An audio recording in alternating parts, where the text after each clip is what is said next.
rising. Good rising. I hope I can be heard. It is 9:56. OMG. It's May 28, 2025. So good to be alive. I am early. I hope I can be heard. Can I be heard? I'm getting started early. Can I get a thumbs up if I can be heard? I'm getting started early because the early bird catches the worm. Just a thumbs up if you can hear me, please. Thumbs up. So we got a really good show. Please, if you can hear me, I actually will wait to start the greeting until somebody gives me a thumbs up. Can you hear me? I'm waiting. I'm going to DM someone here.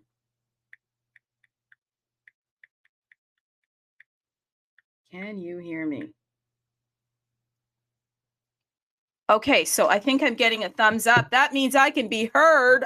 Ooh, amazing. I am just going to get started. We have a really, honestly, I don't want to sound weird, but we have a really good show. Got a really good show. So let me get started because we're going to have NSI Directory coming on in. We got 4 founders coming in, and we'll wait till they get in. You know, I do the universal greeting. So let's get it. Let's start. This is Trudee Art. I'm short, I'm sassy, I'm downright classy. Beijing, ni hao. London, hello, top of the morning to London. Los Angeles, hey. Paris, bonjour. Comment ça va? Comment t'appelles-tu? Lisbon, hola. Yes, Lisbon, I get it. There's a conference happening June 4th to the 6th in Lisbon. Will you be there? It's the NFT conference.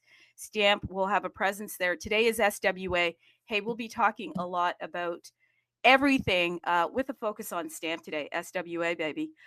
Stamp with attitude. That's what that means. Hong Kong. Hello, Hong Kong. Yeah, that's how they say it. They speak English, evidently, in Hong Kong, okay? Sweden. Hey, it's H-E-J.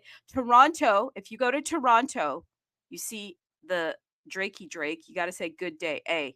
E-H on the end. That's how they do it in Toronto. And then they'll say, have a good one. Have a good one? Okay, whatever. Tokyo, konnichiwa, get a load of this. Turkey, merhaba, that rhymes. My name is Trudee Art. Please don't go. Don't run. We have some really good stuff coming. I've got 4 people that are going to come on here and they're going to light it up. This place is going to be on fire. It's going to go higher. Okay. This is the Universe wallet. Okay. This is a wallet. It's an indexer. It's an explorer. It's a marketplace. Inscribing. There's so much going on at the universe. It is expanding, it's building, it's embracing everything Bitcoin. Plus the leaderboard tracker for the dot swap, runes trading, and copy trading bot. Oh God, I'm going to need water. Hang on, I'm going to need water for this. Don't go anywhere. I got to get finished, okay? Okay, what else we got here? Yeah, unleashing Bitcoin's full potential. Some AMSR there. Making the Universe wallet your all-in-one solution to manage all your assets in one place. You got full support for atomicals, alkanes, BRC20, Dust20, TAP, DMT, UNET, runes, LRC20, Lambda, OP20, OP names. Oh my God, OP. It's like the PSYOP. SRC20, Stamp, and more. Okay. There's a ton of stuff going on in the universe. Okay. So if you go to bitcoinuniverse.io, you're going to get the flavor, and the flavor is, my God, there's so much. Let me just tell you what's going on, okay? There's op names. Have you been inscribing any op names? It's on fire. Going to go higher, I think, guys. I was just over there checking. There's even a new clock in block. Honestly, there's just so much stuff going on there, okay? Go check it out. Go to bitcoinuniverse.io. They are sponsoring this space today. Obviously, they allowed me on the airwaves, so I'm taking over. Again, I'm Trudee Art, and we're going to get into it. I'm going to see if my guests are here, and I'm going to tell you a little bit about them, but I have to plug the universe a bit. Hey, one thing that you might want to do is, have you opened a Universe wallet? Yeah, I shill a little bit, okay? Do you have you opened a Universe wallet? have you named your wallet? How do you do that? Okay. What you would do is you would go over to bitcoinuniverse.io, hit register, hit universe names, figure out a name. I actually named my wallet. Guess what I named it? Yeah, Trudee art. Okay, obviously. Okay, so then I put my address in and then I hit register, nominal fee. And it's really cool because then you can talk to me. How can you talk to me? You head over to tools, you hit chat, and booyaka, booyaka, you can talk to me. I'm Trudee, okay? Let's get it. Okay, so we are going to introduce to you the NSI Directory. Yes, who are these guys? Who are these guys? So this is SWA and stamping with attitude. And these guys definitely stamp with attitude. Home to only the most immutable and unprunable artworks on Bitcoin. That is a quote by the NSI Directory. And what do these guys do? Well, they're all about compressionism, okay? The craft of intentional reduction. At its core, it is both abstractly saying more with less. These are quotes that I'm reading directly off of their amazing site. Go to nsidirectory.com, okay? Because they put it together quite beautifully here, where constraints are not limitations, but catalysts for ingenuity. Look at that. A compressionist doesn't just simplify, they meticulously distill. Oh my God, who wrote these words? Yikes, I'm loving you. Embracing the inherent artifacts of the process, the glitch, the pixelation. Ooh, yikes. Tingly, gotta drink some water. Hello. The limited palette as integral components of the artwork's character and message. For the compressionists seeking ultimate permanence, Bitcoin stamps present the golden canvas. Oh my God. I know who said that. Unlike ordinals. Uh-oh.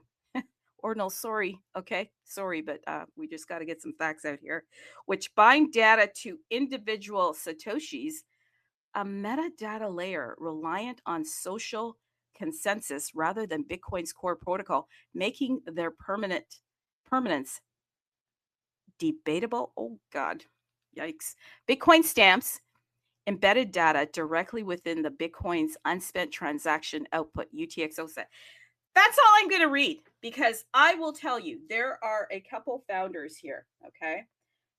Here are some of the founders. You've got BTC Socks, very big in the space, and I believe he is actually here. So in a moment, I'm going to invite him to come and speak. Then you've got, and he's also an artist. He's also an artist. So support his work. He's going to hate that I'm plugging him, but whatever. I can do whatever I want. Okay. So there you go. We've also have Morty Len. Absolutely. We've got HNFT Pepe. And I believe that there are two other members, Bitcoin Ape and Logic. We'll get that all straightened out. Let's see who is out there. Come aboard. We're expecting you. Come aboard. We're expecting you. Okay. If you are on the NSI directory, please become a speaker. So welcome, Socks. Unmute yourself, sir, and take over the microphone. I'm done. I'm gonna just sit back and relax, y'all. Can everybody hear me? Yeah, I think everybody can hear you. Those in Vegas, could you mute your mics? We don't want to hear all your gambling and your fun and your Yahoo stuff that you're doing, okay? Because I know some of you in Vegas are tuning in right now, okay? Yeah, I see you. Don't worry. I know who you are that's in Vegas. Get your drink, simmer down, step away from the jackpot table or the Jack Black. What do they do there? Socks, please go ahead. I'm going to stop talking. Thank you, sir. Yeah, no, yeah, thanks, Drew. I mean, I think you give a really great description or welcome for NSID. I think, when you talk about the compressionism that we have on the websites, I think it's really kind of speak to what stamp is, right? I think that's the whole document, the whole paper is really the work of Mort that put together. So I think he put it very beautifully, and I'm really happy that we able to kind of push this narrative to the communities. And I know like HP also like a big advocate of compressionism, and it's just trying to get people to understand, like what is the purpose of stamps, what is the kind of artwork that that are made with stamps. So yeah, so that's a really great paper that was made. And then so if you haven't read that yet, we have that on our websites. You can just go there and you can read the whole document. I think it's a really great piece to kind of summarize the whole spirit of stamp overall. So yeah, so there's that, and then at first, I just want to introduce, like kind of talk about NSID, like some of the founders that we have on the space, and a little bit on like the what is the purpose of NSID. And I kind of should already kind of mentioned that there are a few founders. It's really is a community driven projects, right? I think like when we kind of first started, it's just a bunch of artists, OGs that are in stamp that really want to bring something kind of cool to stamp, and something that we kind of see that work well for counterparties, because stamps really come from counterparty. There we have that spirits, we have that problem, we have that kind of histories of artwork, of artists, of making memes and stuff like that, right? So we see that like rare pepes and fake rares are very popular in counterparts, and I think like because of stamp is really an art focused chain. We I think it's like the whole point is that we also want something that is similar for stamp as well. So that's kind of like how kind of the birth of NSID. When we started, it's just first time we just started with HPNI, and also there's another founder that you haven't mentioned, which is AZ. He's busy. He's a busy guy. He have his own business, but he's a big advocate of stamps. He's one of the largest stamps collectors as well. And then we have a group chat that we talk about all the time. We have meetings in Discord that he's occasionally show up as well too. So we started like this project maybe in about, I think probably like last year almost. We're running up to about a year um coming soon. And like so there's four founders. There's myself that you already mentioned. There's HP, there's AZ, and there's also Mort, right? That's our four founder, and also recently we added two additional members to the groups, kind of to help expand NSID and expand Stamp overall, which are Logic and also Ape.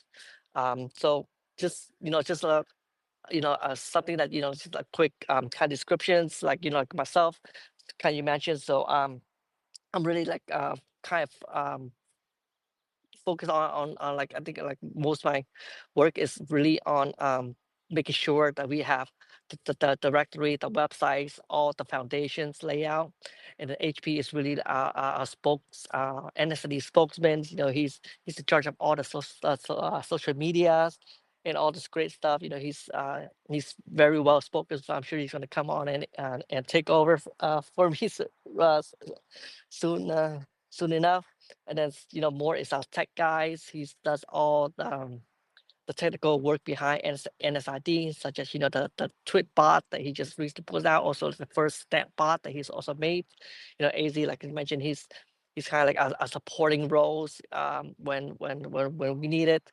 And also like when we recently add on like Logic, and which really helped bring, because he's interact with like a lot of different communities, art communities, and he's an artist himself. And I think he's a really great members to kind of help bring stamps to a wider audience, right? Because the biggest thing about stamp is really like like so we've seen in a lot of like post that still, even though like we on stamp all the time, and we understand it's still really a relatively niche community, right? Not it's only like known for a few people, right? And even when we host space, there's a lot of same people, right? So we really need that person to kind of really kind of bring stamp to a wide audience. So I think Logic have a lot of connections and then stuff like that. So I think he's a great person. And then also Ape, he's doing space all the time, just like you yourself. He's doing multiple language space as well too. So I think those are two great members that we have with the NSID, and on top of like all the members, and we have a bunch of people that are also in the groups helping with the creation of the directories. We have people that are, we call them scientists, or pretty much are curators that are helping like nominating, collecting, votings, and determining like what kind of arts that get nominated and get added to the directories.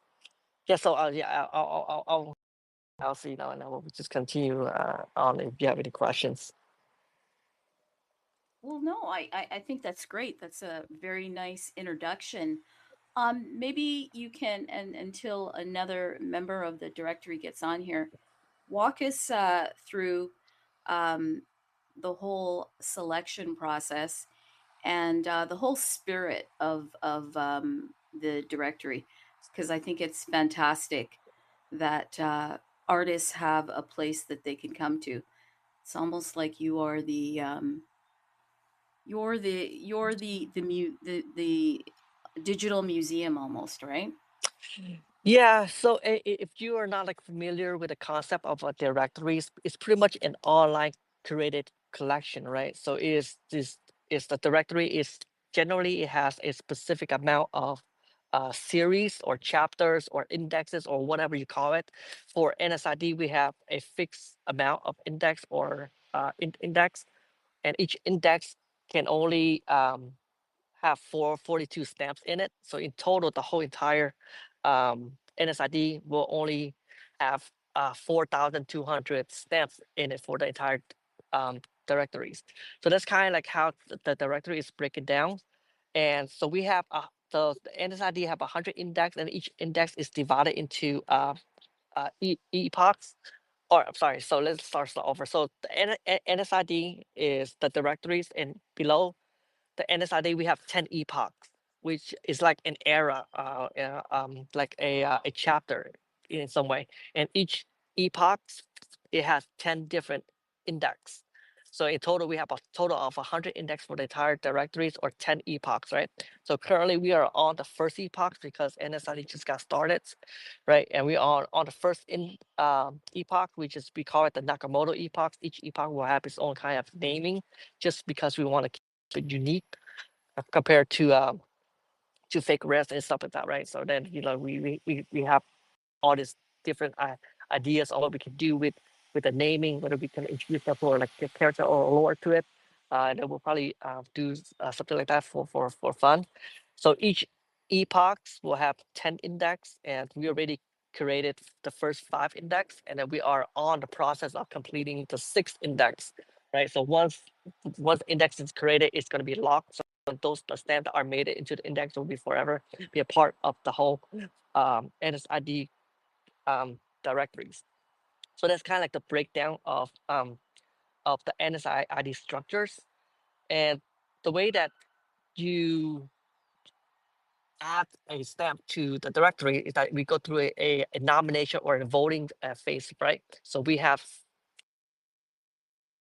a window where you can submit your artwork, right? If you are a stamp artist and then you want to submit your stamp artwork, you can go to NSID website. We have a submit form that you can just easily fill out. It takes like 10 seconds or 20 seconds for you to do just some basic information. So we can kind of keep track which stamps that you are submitting, right? So when you submit a stamp, it goes into a list of all of the submitted art stamp artwork. So back then you can only submit your own stamps, right? Because we want artists to submit our own stamps. But then we kind of open that up to the whole public. So anybody can submit any stamp, right? So if you're like, for example, if you're like a collector, right, you like certain stamps and you want it to be a part of the NSID um, um, directories, right? So you can go on to NSID. You can also nominate. You can also nominate and then submit other people stamps, or like a Viva stamp into the list to get voted, right? So once that window is closed, once the submission window is closed, for index number 6, which is the current index we are on, it's closing by the end of the month. So it's closing probably in about like maybe the end of this week or in a few days or so. Right. So we'll take all the lists that are submitted, and then we go through a voting process, right? So we have a method on each curator that are part of NSID. There's about 20 of them. They can go on this, this we have this form. They can go through all the submission lists, and then they'll assign a score to it, right?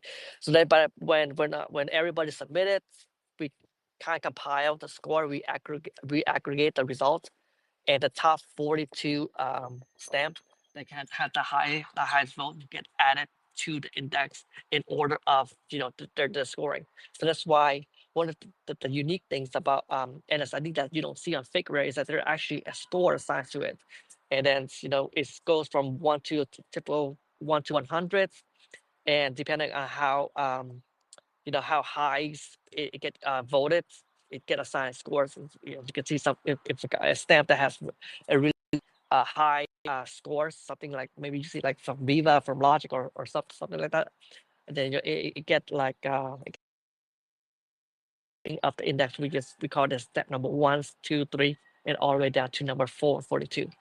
So that's kind of like the whole process of submitting and curating the stamps. It's a time it's a time consuming process, because like it takes time to submit, it takes time to vote, it takes time to curate, and then it takes time to update. So typically it takes about like a month or a month and a half to compile uh, one index, right? And once we finish with that, then we go on to the next index until we get 100. So we're on number 6 right now, and then that should be done in about a week. And then with that, then we'll have maybe some like a break in between before we open up the window for index number 7. So then people can then submit and stuff like that. I'm wow. I think that is so impressive. I gotta say, especially as a collector, you're doing a lot of the legwork. Like if you're brand new to Bitcoin, that's one thing. But if you're brand new to Bitcoin art, and if you're a serious collector and you want to collect on the mother chain, the God chain, the directory sounds like something that you absolutely want to be involved in, because where do you go? Where do you find the artists? And you're curating it all for us. I think that's pretty impressive. Yeah, I think that's kind of like the whole goals of NSID too, as well too, right? Because as we get new people coming in, new collector coming in, like it's really hard for them to know what is popular, right? Sure, if you're following like a certain artist, you can just buy the art and stuff like that, which we always encourage people to do, to follow your favorite artist. But if like you want to kind of explore what is out there, what is this really isn't a good way to do it, right? You can go to the marketplace, you can go into collection, and that's just like one of the thing is like it's very hard to like commit it to collecting something. Let's say if stamp later on costs like or become like extremely expensive, it's a big investment, right? So it's really nice that you have something like this that people are kind of agree upon. There's like a brand recognition behind that.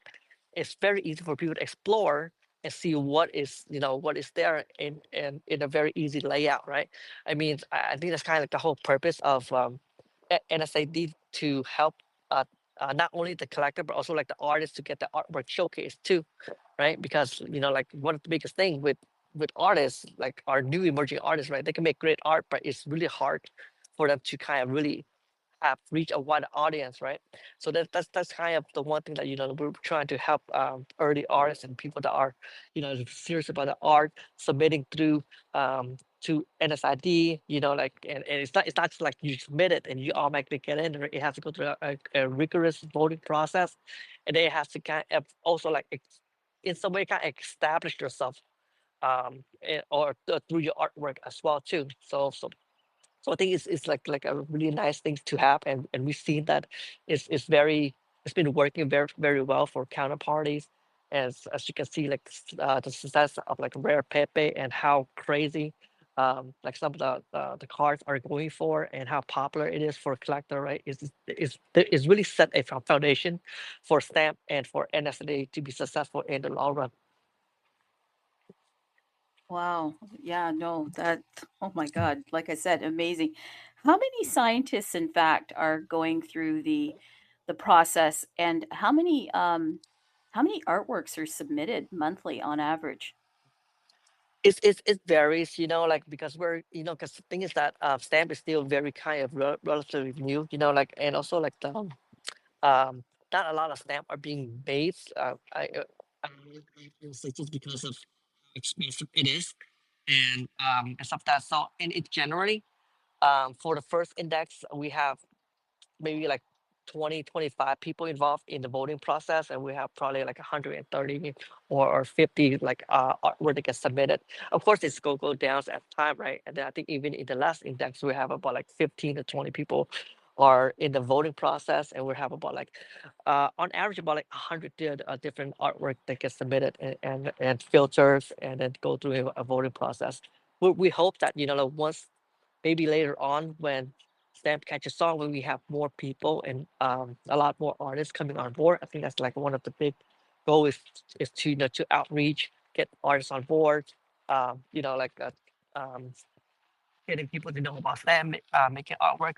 And once we have that kind of like that mass migration and people are making like tons of artwork, like you can kind of imagine that it's going to be like a lot more submission and a lot more works is going to get submitted. But I think right now it's just a little kind of not I wouldn't say slow, but it's always kind of like the same thing with stamps. It's not slow, it's not fast. It's just doing its things. It's just doing its things. And I think, but from what I think is that stamp is getting more and more recognized as we've seen like from various people going to like conferences and stuff like that. People are starting to kind of know or heard or at least heard about stamp, and I think that's kind of like the thing that's we're really kind of oh, wanting to achieve more. Like just bringing that idea out that there is something that exists for people that are really that are really serious about the artwork and securing the artwork on chain and stuff like that.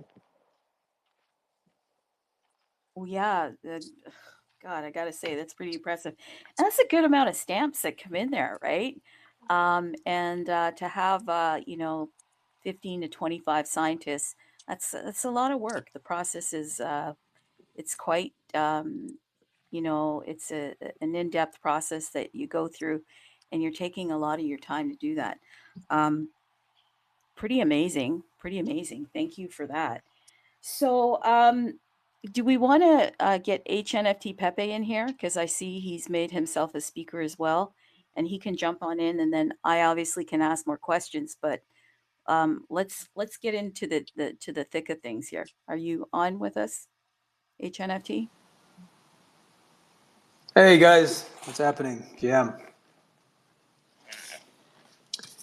Well, Socks kind of started with what NSID is and kind of how we got started.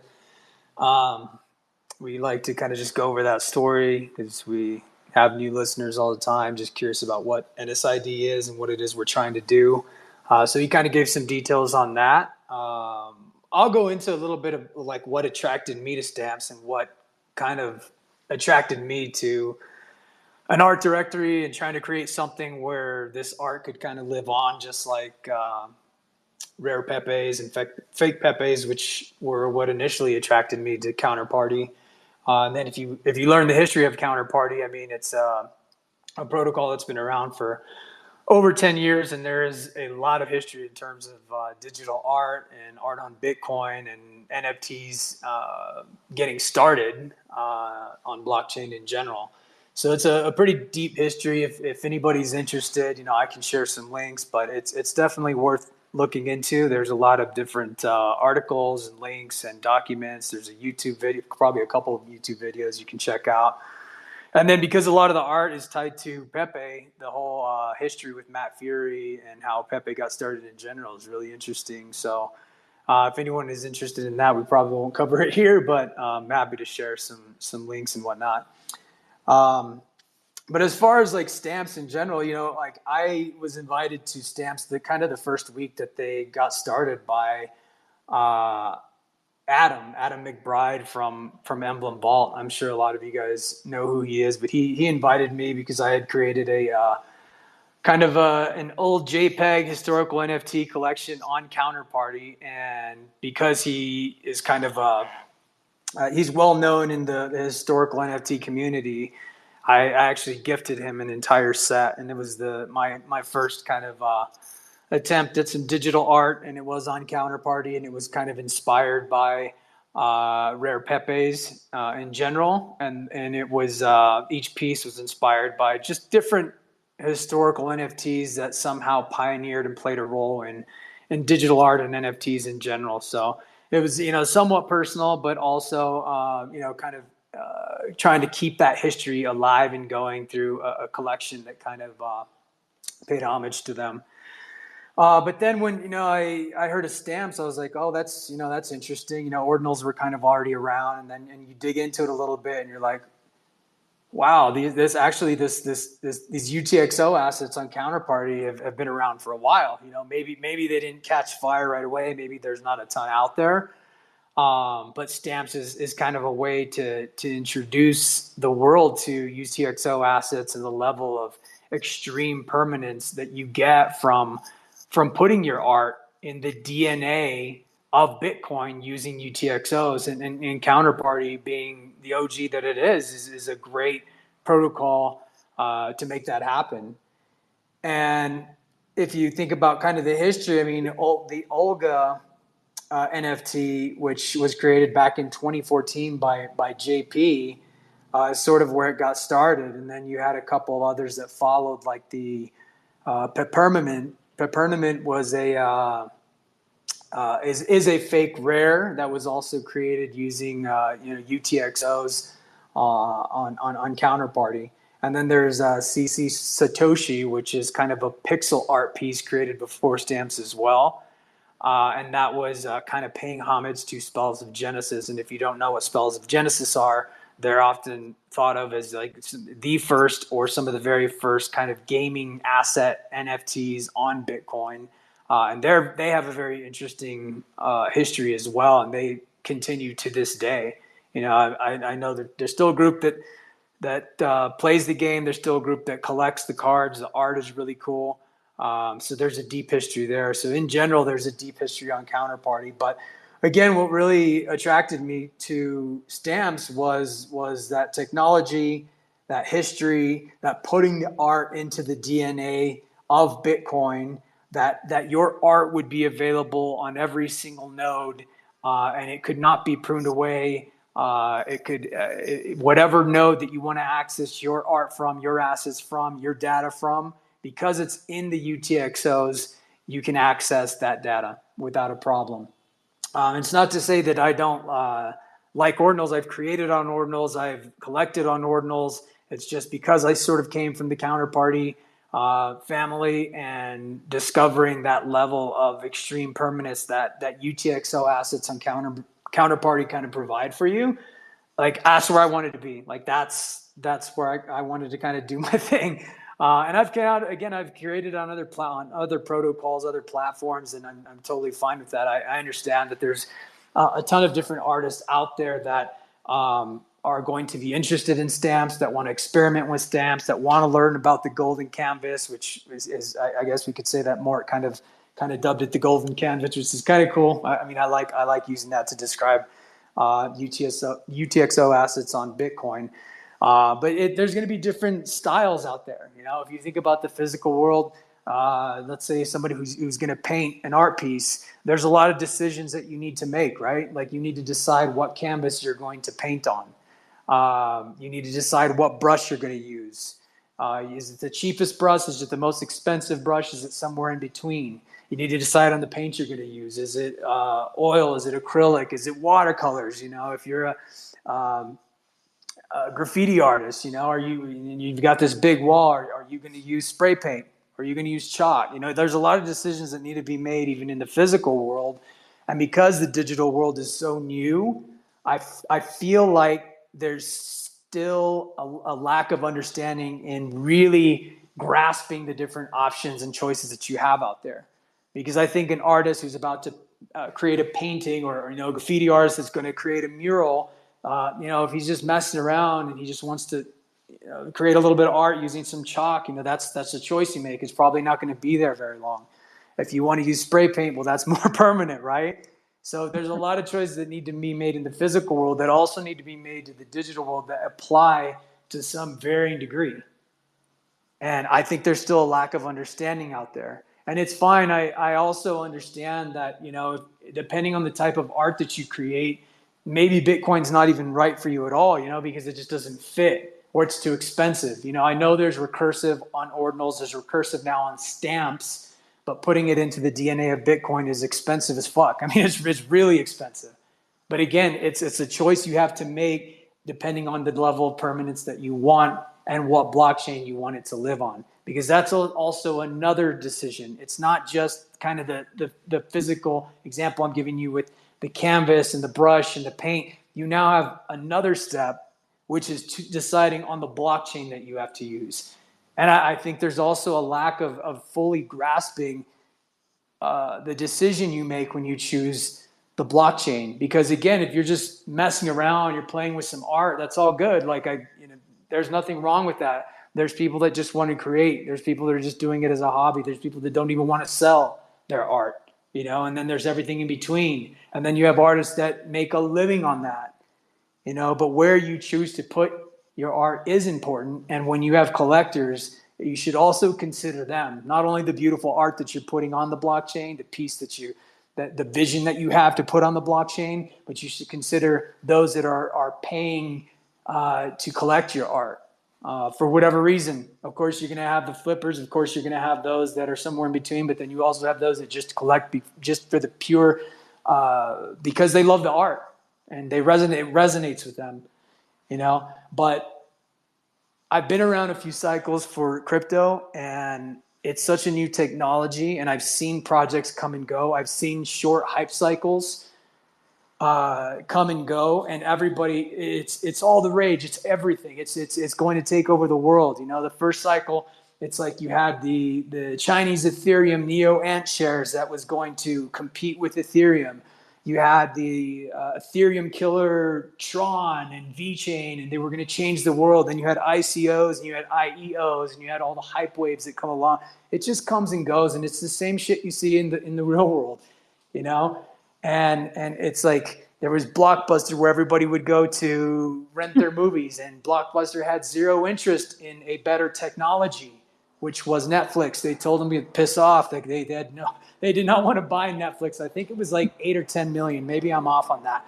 But look what happened with that. A better technology, something that was able to reach the entire world in a much more efficient way, was rejected by Blockbuster. It's the same with, I don't know, Nokia cell phones. I'm older, but if you remember Nokia cell phones, they were the shit, before smartphones.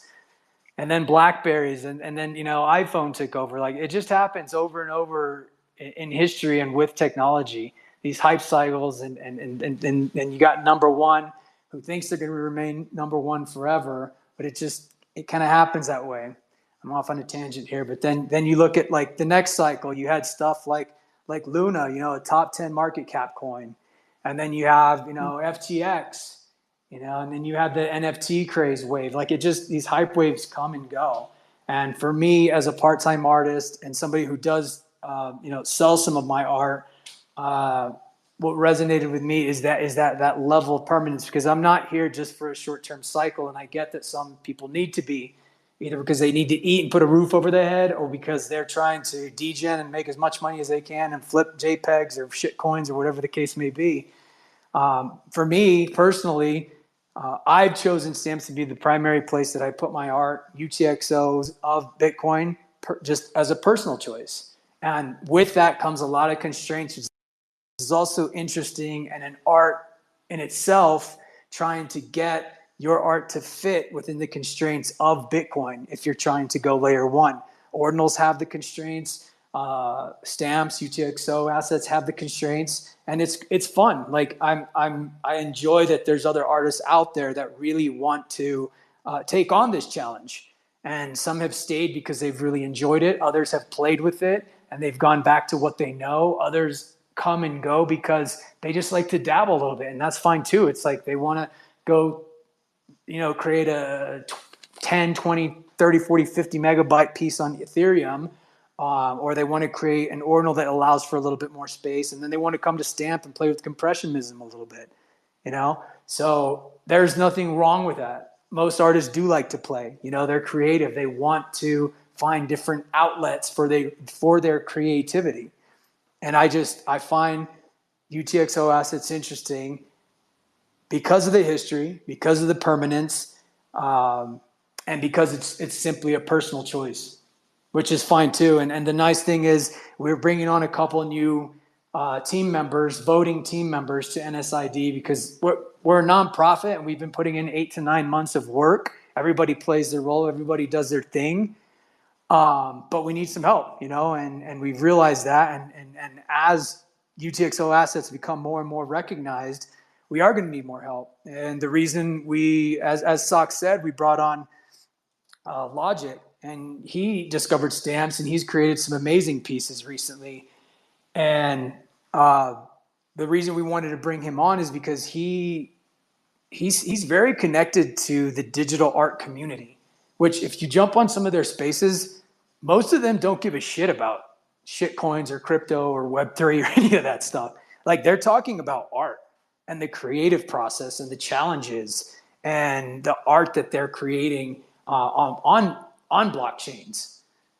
Like, it's really interesting. So that's the type of individual in crypto or in Web3 that we want to attract. And Logic has some great connections to those communities for artists that may just want to learn a little bit more about UTXO assets on Bitcoin, because Bitcoin is the god chain, the mother chain, or whatever, and so that's why we brought him on, because he has great connections. The technology and the challenge of compressionism really resonated with him. And I think he's a great addition to the team. The other person we brought on was the Bitcoiner 8, who is an absolute leader in the stamp chain community. I mean, he doesn't care if there's only one other person on his spaces. He's informing and educating the Bitcoin community about SRC20, about stamp chain, about the art. And he's continuing to grow his following, whether it's on X or on his spaces. He's always around. He's an absolute leader. And he's always mentioning the art and the artists, and we appreciate that. So it's like, we need to bring him on and use him as an advisor, as a leader in the community. And when we have a vote on where we take NSID, to get his input, get his feedback. I think it's important. What else can I say? I mean, that's kind of what I have. I'd love to open it up to Socks if he has something else, but we also have Mort, who just became a speaker. He is our technical guy. A lot of I'll finish with this really quick. I as an artist, I'm not the most tech savvy person, but as I got to understand stamps more and more, I became more and more interested in talking to individuals who are more tech savvy. And then as articles started to pour in about the comparisons between the various options you have to put assets on Bitcoin, I started to read those articles and the documents and everything that was being released about it. And it resonated with me, to some varying degree. Just about every article concluded that there was, pros and cons, but UTXO art was the to some, again, varying degree, the more permanent option for Bitcoin. So I'll let Mark maybe speak on that a little bit. He's our technical guy. He's kind of the expert. But thanks, guys. I do want to add a little bit on what HP beautifully summarizing. So with stamp, it's really about choices, right? A lot of time that we see we are against ordinal or we are against other people. No, it's not. It's just way that for us to get the message across, right? I think it's just easier for us to get the message across when we have something to compare to it, right? I think just make it easier for us to really get what is the purpose of stamp. But it's really come down to choices, as kind of like HP mentions, right? How about when he mentioned that there are different type of canvas, there's a type of paintbrush, a paint, blah blah blah, right? Same thing with digital, right? So we that I think that's like kind of the main thing that we strive for, is that to get stamps out there and letting artists know, hey, that there are many ways to put your art on chain, right? Not just with ordinal or with counterparts, but there's also stamp as well. So I think that's the more important message that that I want to kind of put it out there. Right? It's not like we hate ordinal, like, or anything like that. We just kind of fuck around and just kind of make it funny in some way. You're gonna But find out. yeah, exactly, right. I think like almost like everybody in Stanford was just kind of like pretty chill and pretty we're just kind of like just having a good time and stuff like that. But yeah, Well, you gotta stamp around and find out. Yeah, no, I really love the whole idea of the NSI directory. I think it's absolutely needed in this type of environment. What type of environment? I think stamp for me is like fine art, and I love the way that you both have articulated the whole story of stamp, and it's so important that the story is being curated in a way that gives the full story of like the counterparty movement, the rare Pepe, and the evolution of it all, and the importance of Bitcoin, because Bitcoin is, I think, the reason why we're all here. Um, and the NSI directory does that. And thank you, both of you, for sharing that. I think we can go even deeper into it. But Morty Len was a speaker for a second there, or is he coming on board here? Because I absolutely love the golden canvas. I use that, by the way. I love that. Okay. So Morty, are you coming up here to rep the NSI directory? That'd be cool if you were. And HNFT Pepe, Socks, thank you guys. But I still want to get deeper into this.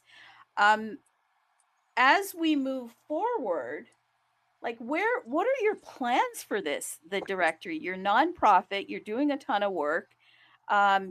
Yes, you need more and more people. How can the community support you? Like, can we donate to the project, or is that something that you allow? Like, tell us how we can help, because I think it's absolutely fascinating. And by the way, thank you for onboarding many of the artists to the bitcoinuniverse.io. Yeah, the bitcoinuniverse.io, where you can upload your stamps. Of course, I'm going to plug it. Hello. If you head over to trade and you click stamp, many of the artists have uploaded their pieces. I can see Luambre's here. I can see Logic here. HNFT Pepe is here. I can see Morty Len is here. Socks, I believe you have some stuff up here. Tony's put some stuff up. So if you can tell us, how can we support you? That would be helpful. That would be super helpful. How can we, the community, support you guys? HV, you want to take that first, and I'll jump in after. Can we donate? Like, Yeah. is that allowed, or?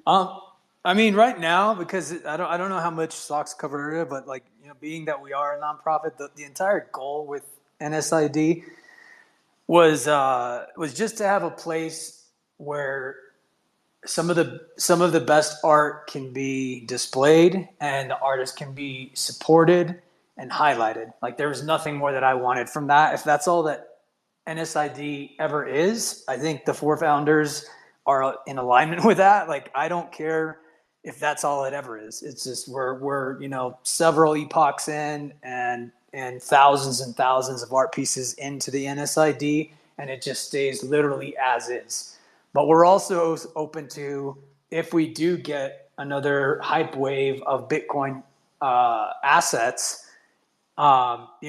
doing something in the future where we could find a way to generate some funds so that we could build either like a marketplace for the NSID art, some sort of DEX, any sort of tool, any sort of option that we can create that will help the art and the artist. Because every single founder is not trying to make a single cent out of this. That's not the goal. It's more about the art and highlighting artists and recognizing the artists. So right now, like we don't even have an address for you to donate to, you know, and we're not looking for donations. It's just we're just here for the community because we believe in the technology, because we believe in the artists that have already created on stamps. I mean, you have some reputable names that have created stamps art that I think in the Bitcoin community in general is maybe not aware of, you know, but there's some OG Pepe artists that have created stamps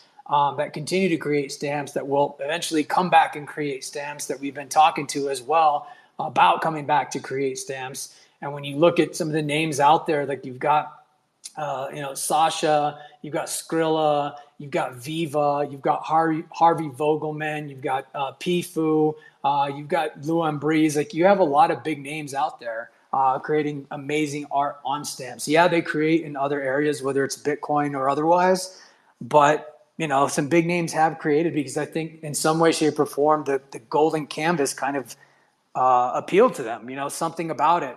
You know, whether it was the community, whether it was the technology, whether it was the history that comes with Counterparty, I don't know, but they were attracted to it.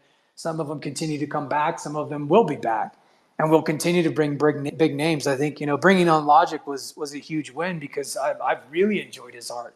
You know, I create primarily SVG stuff, and he only does SVG stuff, but he does, you know, almost max file size on stamps, and the stuff he does is absolutely amazing. You know, I love seeing the new SVG stuff that he comes up with. And I know his new piece, he talked about it being you know, potentially a mini collection. So I look forward to continuing to see some of his artwork on stamps as well. But as far as donations, like, you know, we don't even have an option for that right now. The best way that you can support NSID is if you don't. If some of the art doesn't resonate with you, that's fine. If you can't buy the art, of course, buy the art that resonates with you and the artist that you enjoy. If you're going to buy the art, that is what we would ask more than anything. That supports the artist and the art, which is what we're all about. And if you can't do that, just a simple, you know, retweet. Anything you can do to help our social media, mention us on the spaces, retweet and comment. Anything you can do to get the message out there about the golden canvas, about the NSID, about UTXO assets on Bitcoin, anything like that goes a long way as well. I don't know if you have anything to add, Socks. No, I think you pretty much cover it. You know, like when we started the NSID, you know, like the whole purpose is to create a long, you know, a directory for artists to submit and to kind of build out this directory for the long term, right? And I think that's something that we already kind of have right now, right? I think the foundation is there, and we have a good process, you know. And yeah, so in terms of what the sole purpose of NSID, we already kind of established that. Now it's just a matter of just curating the index, which is, you know, it's just time consuming, right? And then but then, you know, I think we are committed to seeing this through and to fill out all that 100 index for the directories in the futures, whether it's going to take 5-10 years or whatever. We do believe that we do want to kind of continue it until it's finished, right? But you know, like but we are ambitious, right? There are stuff that we do want to do, like some of the stuff that HP already kind of mentioned, right? And when there's time, or when is, you know, is when the market kind of dictate that, you know, it's something that that is needed, it's definitely something that, you know, we're talking we're thinking about pursuing in the futures, right? But right, but currently, you know, the biggest thing I see to help stamps is to really kind of bring that information out there, right? The education that we need, because stamp is still relatively niche, right? There's not a lot of people know about it. I think that's just one of the biggest hurdle for stamp.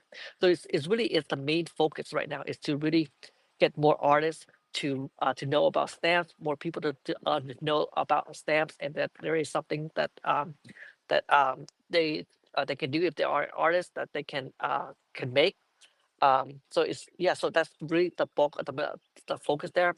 But like HP mentioned, if there is a hype wave and we have a lot of more adoption and then we have a lot more growth, definitely there's something that like we're talking about that we do want to do it in the future. But that I mean that I'm not thinking too long term into the future about that yet. But right now is really is the educations, is spreading the word, helping artists to onboard stamps, can use to all the platform, all the process on how to use them, how to make stamp, how to create stamp, stuff like that, right?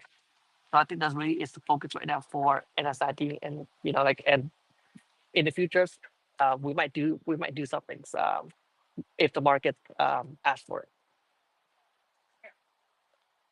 No, that sounds pretty cool. Sounds pretty cool. So I like the fact that basically what you're asking of the community is to support art on top of Bitcoin, and support immutability, support the tech as stamp, and support the artists. And you're asking that if we can get the word out, and so that's pretty easy to share one tweet a day. Yeah, one tweet a day. Okay, people, like an apple a day, right? You know the saying. So that's just one tweet. NSIDirectory.com. Why don't you tweet it out? Why don't you share something and let people know that there is an onboarding? If you're a stamp artist, or if you're an artist and you want to come on top of Bitcoin, this is a great entry into that world. Okay. And a great opportunity for collectors, because as a collector, and there will be many coming specifically to Bitcoin, where do you start? Like, where, because everybody wants to know, where do you go? And we tend to just follow the leader, right? And if NSI Directory can be the leader within the stamps world, that's pretty cool. I'm loving this. Do you guys also have, like, do you have Instagram? Do you have TikTok? No, Do you have YouTube? I'm asking, okay? I'm just putting it out there. kids have it. But, What's that? I said my daughter have it, but no. Yeah, like I said, I think the Telegram is been working for us. I think that's just where the bulk of the conversation starts. Sometimes when we do Okay, so you have a Telegram. You have a Telegram. we don't have a specific Telegram for everybody. We're currently just using the stamp chain, the main Telegram, because like we want more people in there. I think so we just redirect everybody um, to that Telegram. We do have our own like personal like side Telegram for like artists and not artists for scientists and curator, and we also have like our own channel for for the team member to discuss, and then of course we have like Discord and stuff like that. But yeah, but Hey, definitely in the future go ahead. we might have some sort of a smaller channels for NSID specific question and stuff like that. Well, our minds are so geared towards specifics and branding and all of that, and it's like, okay, well, where do we go for the Yeah. NSI Directory? But I get it. Right now, it's if you want to chat more about it, what's the primary Telegram that you're in right now? The stamp Telegram is there like an official name? I'm not sure if we call it the official stamp Telegram channel or stamp chain Telegram channel, but the main stamps Telegram channel, and we are pretty active. I think in most of the Telegram channel, and even like even on like on X as well too. Like all the founders have access to the NSID Twitter, so then we all always like on track and respond and stuff like that. Like yeah, so then yeah, so I would say maybe the Telegram channel is probably the best, or tag us, or even like just drop us a message on X or something. That's probably the easiest way. Cool, cool. Hey, one thing you mention a lot, and I just want clarity. I obviously I know what it is, but you mentioned scientists a lot. Uh-huh. Can you just um, tell us the whole idea behind the scientists, what they are, what they do within the directory? Yeah, the scientist is, I mean, I think it's like a term that we kind of taken from like a prior directory that is that we're not going to talk about, but they're pretty much our curator, right? There are individual community members, consisting of OG artists, various people in the community that that create stamp artwork, right? So that we rely on all these members to kind of help us kind of vote what stamps or what artwork get added to the directory, right? So when we first started this one, right, we wanted to be like a very like decentralized kind of processes, right, where it's not like one person kind of dictates like what art get added. We want like the whole community involved.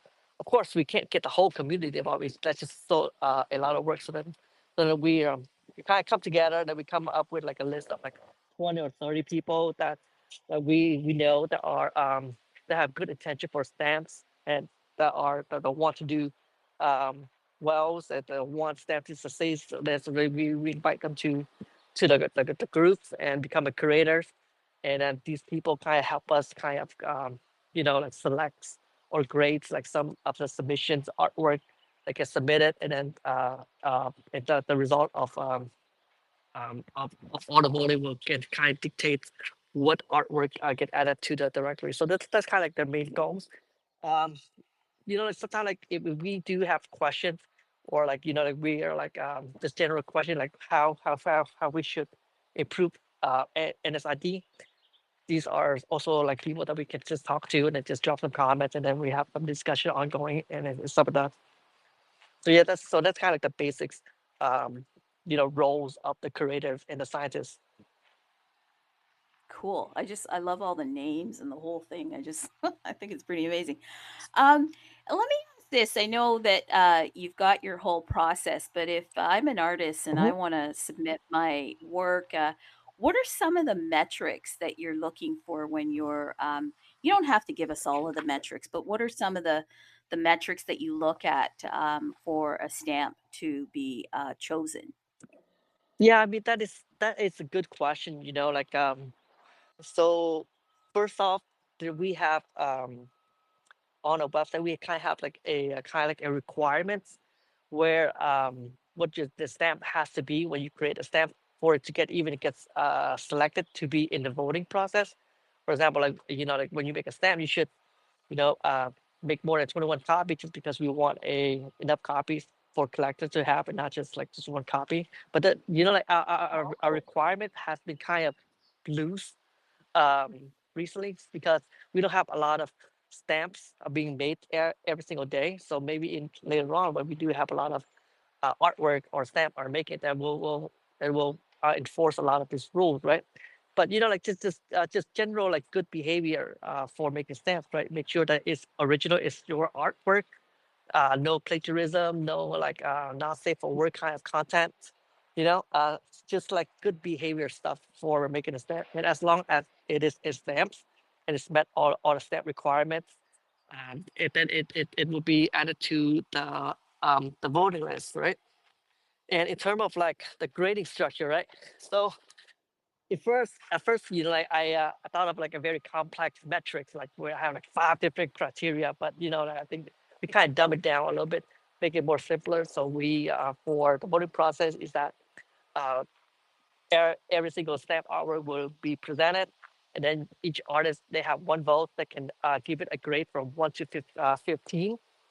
And yeah, so depending on how you see it, because every artist have their own kind of their own kind of preference, whether you values like the complexities, the artworks, or the prominence, the mean factors, blah blah blah, right? It's really come down to how does it how do you feel about it, and how well do you see that standard? So even that is kind of flexible in terms of the grading as well too, right? So that we kind of leave that up to the scientists because like say like all the scientists are kind of like carefully like selected by some of us, so that we trust their input, and we know that these people all have like good intention of making have good intention for staff, and uh, um, it helps curate like some of the best artwork.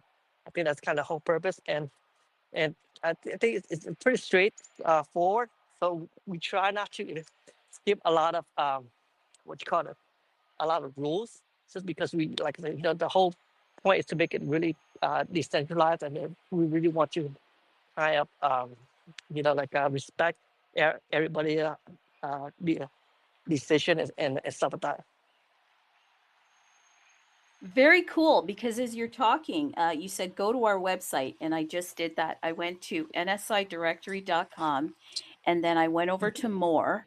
That's at the far right. And then I saw rules, and I clicked the rules. And just as you said, here you go, submission requirements. And stamp size does not matter. If you can stamp it according to stamp protocol rules, your stamp qualifies. Minting via stampchain.io assures your stamp is valid. Okay, very good. And just as you said, a minimum of 21 plus copies. That's good to know, because I mean, you might have created something that you thought was quite brilliant, but you wanted to maybe do a 101, and that doesn't qualify. So Yeah, artists, you need 21. Go ahead. Yeah. yeah, like say like a lot of these rules that are that we first created, right? We kind of set it to something that we think that will really help with the collector, right? But yeah, like even that 21 copy minimum requirement, we don't really enforce it, because I think like I mentioned, like we don't have a lot of submissions are submitting, and if you want to make like a one-on-one copy, and I think that would still qualify as well. But maybe Oh, okay. in the futures we might really enforce some of these rules once we have a ton more submissions. But I Yeah, like that. Very. Go ahead. I Sorry. Go was ahead. just gonna add to that, like so.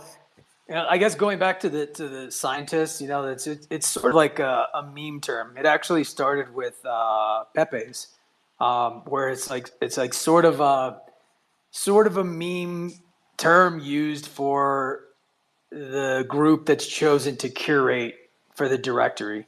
And it's funny because it's like there's a science to it when there's not really a science to it. It's just like personally everybody's different. It's a subjective process, but we chose our group based on individuals that were either reputable artists that have a good understanding of digital art, that have created a lot of digital art, or community leaders or collectors that have extensive collections or are well known in the community, and have a good grasp on digital art in general. So we were really selective with the group that we used for the sciencing of the art.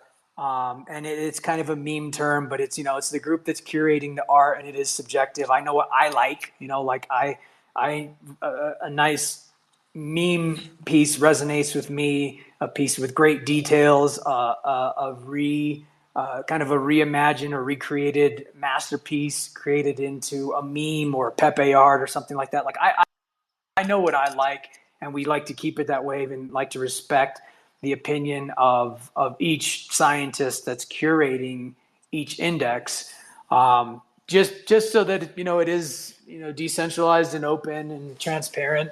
And as far as like the rules, like we've been really flexible with it, and it's not necessarily because we've had to be. Like we can definitely enforce the rules, but something that I have kind of advocated for is, again, I want the art and the artist to be the number one priority and the focus of this directory. So if somebody's going to in somehow some way try to take advantage of the lack of enforcement with the rules or whatever, then it's all good. Like I would just rather have the best of the best in this art directory, whether it's a 1 of 1 or 1 of 7, or it breaks a rule in whatever way whatever rule that we have listed is broken for whatever XYZ reason.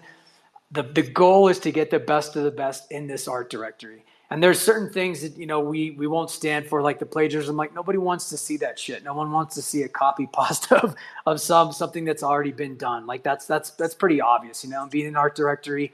We're not interested in that.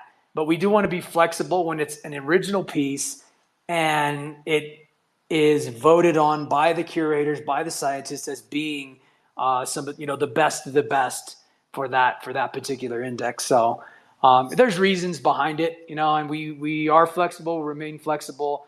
The cool thing about the founders and then the two new voting members is we vote on something and it's just it's accepted. Like, we've never really had arguments. It's just kind of a democratic way of, like, hey, everyone throws their vote in. If it passes, it passes. If it doesn't, it doesn't. We move on to the next thing. So that's just a little bit more on that whole, the rules on submission.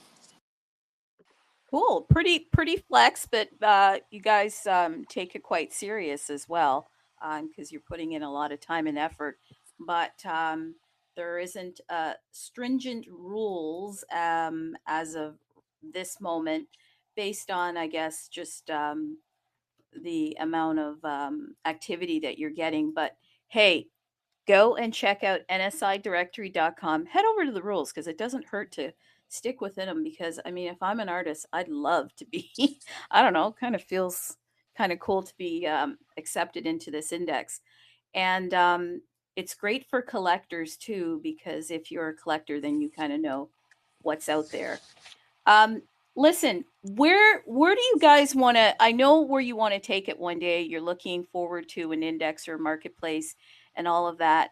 And thank you in the meantime, because I noticed that you are supporting the bitcoinuniverse.io. I'm going to mention that again. If you go to the bitcoinuniverse.io and you click stamp, many of the artists have uploaded their pieces here. There are secondary sales here too, peeps. So keep that in mind. Not all of these sales are going directly to the artist, because we as the collectors, we can upload here too to sell. And I always like to mention that, because we always want the artists to get credit. So artists, if you're coming to stamp, hey, go to bitcoinuniverse.io, upload some of your stuff, and let's get it on there and let's get the word out. I really love the whole idea behind the directory and everything that you shared. What more do you want to tell us that we haven't covered? And then maybe if we can get some of the other founders up here to say a thing or two, that would be kind of cool. And if anybody has a question, they can jump up here as well. But Socks, you want to jump in here, I see. Yeah. No, I mean, I think we covered a lot on NSID and the whole the purpose of it, right? I think I just want to kind of mention, like, to really take advantage of, this time to, like, if you have like a stamp artwork, to create stamps, or like if you are an artist thinking about making stamp or doing some putting the artwork on chain or something like that, to really take advantage of this time where we have low fees Why? right now, right? Yeah, because it's the fees is low, and we know that in crypto market changes very rapidly, right? Like, we don't know when is the next search is going to be, and then maybe that during that time it's going to be really impossible to make a stamp, because the cost, or because fees, activities, or whatever, they might changes, right? And also right now, like, NSID is still relatively early, right? And as you've seen with like Rare Pepe, like some of the artwork, some of the assets that are in the very early index tend to be the more valuable one, right? So we're still relatively early.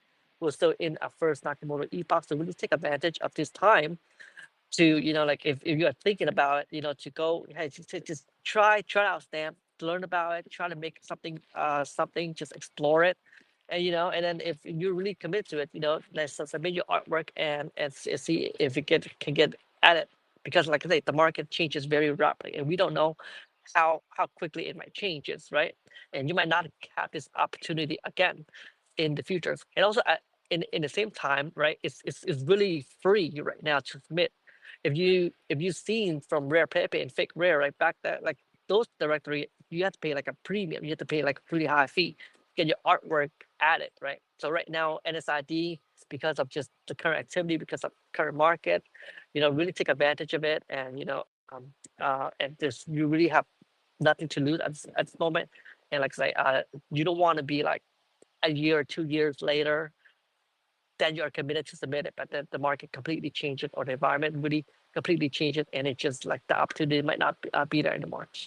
So yeah, so that I think that's all I kind of wanted to mention about NSID right now. And if anybody have any questions, we're here. Then we can help answer and any question if the community member have. Yes, it's 11:11. It's 11:11, and I say that because I'm always seeing that number.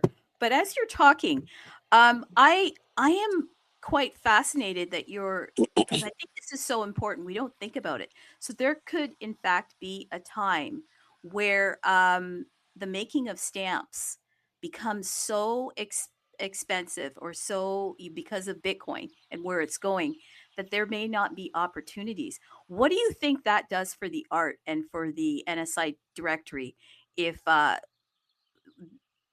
artists are not able to stamp more? I think that's a very important question to ask, right? Yeah, so I do believe, like when later on, let's say if like Bitcoin hit $1 million, right? Okay. And you just won't be able to make stamp as if the current protocol stay as how it is, right? Then it just means that like a lot of these assets are just become like more and more valuable in my opinion, because like you can't make them anymore, right? When something that you can't make anymore, they tend to be more valuable over time. But at the same time, it might not be good for the overall protocols. And I do believe that there's our uh, I'm not sure how it will evolve, but then I think it will eventually have to evolve in some way that allow people to kind of make stamps. Whether it is in a different form, or something, but I think stamp program will still exist in the long term. You just won't be able to make the same kind of stamp that you are making it right now. Kind of like how like back then, like where we have legacies, and then now we have Olga, right? You won't like you can still make a legacy, but there's really no point to it because the cost of making a legacy is so much more, right? So it's stamp protocols will adapt to it, will change as the Bitcoin markets evolve, right? And like I say, you might not be able to make the same type of stamp, but you're still going to be able to make stamp.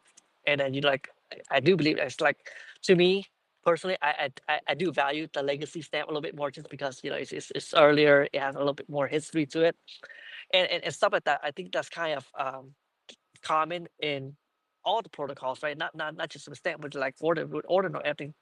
Protocols have to adapt to changes, right? Um, so yeah, so it's really like you really want to take advantage of the current situations, and hopefully try to predict or try to guess what will happen. But I do believe that will exist regardless how the market moves. It might not be in the same Well, form factor, but it's it will still be there. Go I ahead. think that's interesting. And so you've shared like some of the challenges that the artists face. What do we as collectors, what are the challenges that we the collectors will then face? Because is it are like are should we, because if you're saying that artists should take advantage of this time, should we then as collectors not also take advantage of this time? Because as Bitcoin you know goes goes up, and there's more people onboarding, and there's more interest, and I actually think that there's going to be a lot of like tradfi interest. I know people are expecting normies to come aboard, Mhm. but I absolutely think that tradfi is going to be very interested in this. Why? Because they're interested in it in the tradfi space, okay, in the real world. So why wouldn't they come and do the same here? And especially with the tech of it being immutable. So what do you suggest for us as art collectors? I mean, not financial advice. I mean, I can't give anybody any advice or any recommendation for, or even collector whether to go out and buy or not, right? Because I mean that it's just really going to come down to how you see Snap will evolve, right? And I guess all I can really say is that Snap is still really in its early stage. You know, if you think about like what would you tell counterparties about 6 7 years ago? I mean, Okay, let's like talk no, about that. yeah, I So mean like if we were back then, right, and people are humming and hawing, what is Counterparty today compared to what it was back then? And yeah, then what is Stamp now compared to what it can be 5 10 years from now? yeah. I mean it's all theoretically it's always it's hard to know, right? But I'm saying like counterparty back then, people are just collecting and trading and just having fun, right? No one really expect to buy stuff as a large investment for the future, but it just happened that it turned out that some of this early artwork or early asset that counterparty had tend to get mass adopted currently, and a lot of those assets become very valuable. I'm not saying that we're Stamp will be like that in the future because we don't really know. But all I'm saying Yeah. is that Stamp is still early, right? We have a lot of ongoing narrative that are really unique to Stamps, are really attractive for investors. I think the immutability is something that is very attractive for investors that not a lot of people are talking about right now, right? And like say we are still relatively early, so then take that how you see it. I mean, like I'm constantly, I like Stamp. I think that's the only thing that I buy on Bitcoins. And, every time when I see a great artwork from Logic or Lou or something like that, I made it to the NSID. I tend to just pick so much because because I like them. I think their artworks, and then there's like I know that the artists put a lot of time into it, and I know this asset will always be around. So I think that's one of the encouragement for buying a stamp. It's not something that you get in a lot of protocols, right? Even like NFTs or like Ethereum, like you see news, you see like stuff happen all the time, where collection get shut down or the collection get away, then people are just left with just a blank token, and they don't they don't even get the artwork, right? So it's something very unique. It's something that's very kind of uh, fulfilling to have when you make a stamp, just to have that feeling, and also as an artist to kind of provide that kind of assurance to your collector is also a great feeling as well too. So I mean, I think that's just me. I mean, I'm not going to tell you what to do, but I do believe stamp are still relatively early. What NSID is doing is we're still relatively early as well, and who knows what that's going to be in like 5 10 years. But I do have high hope that for stamp as well. So yeah. So I'll just stop with that. Yeah, no, and I get it. Like it's not financial advice because art is everybody has their own individual tastes, and stamp art there's just a wide array of different flavors. Like I'm looking at Index 2. So if you go to NSI and I just happen to hit Index 2, I'm looking at stamp 707232. This is Naka Index 2 Stamp 01.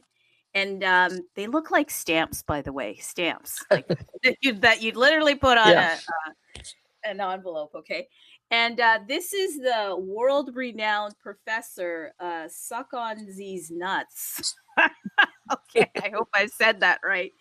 Famous for mouth-watering chocolate-covered brown roasted nuts. Some say he started the NSID movement due to his frustration with prior low-quality nuts. Oh my goodness, and that's by Socks. So that's cool. So Yeah, I That's a mean, like, damn good meme. yeah, I mean, like, I think like, could you say the name, sir? Could you yeah, say the name of the stamp, please? Google this. That's not. I think that's I make this meme after an Elon tweet. I think in past he tweet something about I can't remember was it, but he he mentioned that they stuck on this nut or something like that, and I thought that okay, that make a pretty clever meme. So that I make an artwork out of that nut, and it's kind of for just for fun and stuff like that. The, the the thing is that with stamps, it's like we all just here to to have fun. I think that's kind of like the whole spirit of meme and counterparts and stuff that, right? We want to make stuff that are funny, that are long lasting, and hopefully it catches on. I think that's how like it bring a lot of popularity to it. So when I thought of this idea of making a meme for it, and I think, hey, you know what, let's make a good character that are based on that. So then I think that's one of the artwork that I spent making for it. Stuck on these nuts. Okay. Okay. Also, one Yeah. great things Go about ahead. sorry, so one great thing about like NSID is that like there's a lot of them that has a lot. We don't know like what's the history behind it. So the thing that we did with inside the website allow backstory. So it's kind of like what you mentioned that once you go onto the NSID on the individual, you can click on a flip it. I can tell you what are the backstories that are for the stamps. And sometimes like like artists, they have like their backstories or like their motivation in creating this certain stamp artwork. So that's kind of give you a little bit background information to it, so it's a little bit more interactive and make it a little bit more special, right? So you can really kind of see the thought process and really have a higher appreciation for some of these stamps. So I think that's one of the things that we have for NSID that I thought is nice to have as well. So yeah. Yeah, very cool. I like that you go on the directory, and again, if you go to nsidirectory.com and you hit the index, I just happened to hit index number 2, and that was stamp 707-232. And then I clicked the stamp, and then it flipped around, and then I got more information on the stamp, and that's so cool. And the artist then signs the piece digitally and gives you more info. Like we have another one here that is from Luambres, stamp 530165. And this is La Dama Pepe, inspired by the original classic. So if you're familiar with Lady with a ermine, okay, Lady with an Ermine, then you can see Luan Breeze's rendition of that. So that's pretty cool. And then we've got here, there's stamp 359671. This is, it says, to be written by Morty Len, to be written by Morty Len. And let's say that we wanted to then pick up these because you don't have a marketplace. Mm-hmm. Where are all the places that we can go? Like if we wanted to pick up stamp 707-232, that's by Socks, or stamp 530165 by Luan Breeze, or stamp 359671 by Morty Len. Where are all the different places that we can go? Oh, hey, oh my God, I love this one too. This one is stamp 807211. Holy moly. Oh my God, I'm tingling. Oh, I love him. Okay. This is Nakamoto's hand. This piece draws inspiration from, like, honest to God, go there right now and flip this over. Logic is also a storyteller. I love him. I absolutely adore him. He's got a whole kind of just, oh, the words. I love words. Okay, but I'm not going to read them all. And then there's another one here. I love this one, stamp 67231. This is by HNFT Pepe. I love how he does all these Pepes, and they look like abstracts of Pepes or something. Pretty cool. Oh, and then I don't know this person. This is stamp 77876. Sorry, I'm having my own little fun here. Okay, I apologize, but I'm just having fun. Where do we get all these stamps, guys? Like, tell us all the places we can go so we can pick up these stamps. Go for it. Yes. So if you go on to the index and you can see all the stamps, right? And on the bottom, there's a clickable link. It's like a Nakamoto whatever. If you click on it, it will take you to the Horizon Marketplace. Currently, that is the main marketplace that you can just buy stamps, whether it's through Atomic Swap or Dispenser. I think they both are available there. And then yeah, so that's pretty much that is the main marketplace. But we do have three other. We have right now we have three other marketplace or Horizon Markets.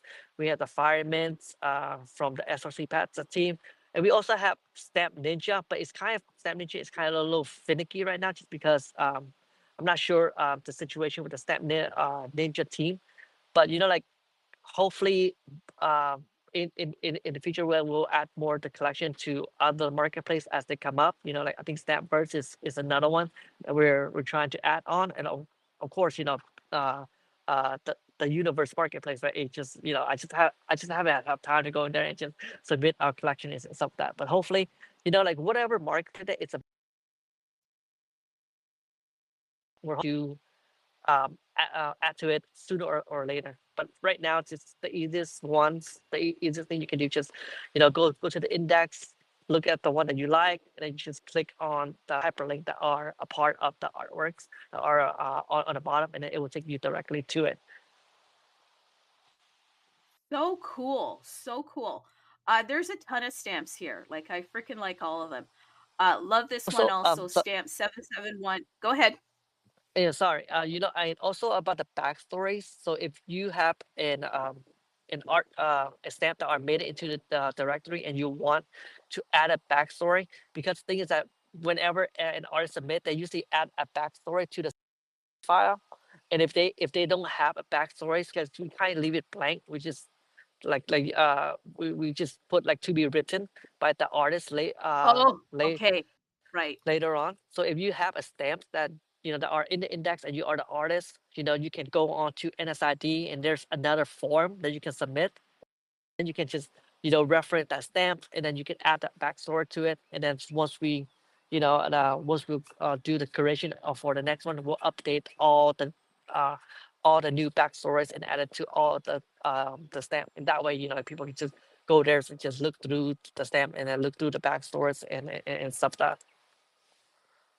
Yeah, no, the backstories are great because it just really pulls you in. Like stories, people love stories. I mean, as I'm clicking, I'm seeing a lot of to be writtens, but I so appreciate you artists that are giving us the full sauce on this. And thank you again for mentioning the Bitcoin Universe. Yeah, because you can pick up your stamps there. Obviously, I'm going to mention that bitcoinuniverse.io. I see a lot of the pieces here from Luan, please. Thank you. Thank you very much. Logic, thank you. HNFT Pepe, hello, thank you. Big supporter there. Morty Len, yeah, big supporter. Tony, see Tony's art there. Hey, I'm hoping some other artists that have already been on here will share their pieces there too. But we have some other places. We've got the Horizon, we've got Stamp Ninja, and we've got Firemints. So check that out. And make sure, oh, what's nice. Okay, you got the Telegram down here. Good. And you got the official X page down here. Hopefully you go and check this out. This is pretty cool. Hey, does anybody have a question? And oh my God, who do I see in here? Hey, Renamora, how you doing? Hopefully I'll be talking to you soon. But yeah, Bitcoin Ape, you haven't said anything. You want to get in here? Come on, get in here, sir. You are now a part of the whole NSI directory, as you should be. But yeah, HNFT Pepe, got anything more that you'd like to add, sir?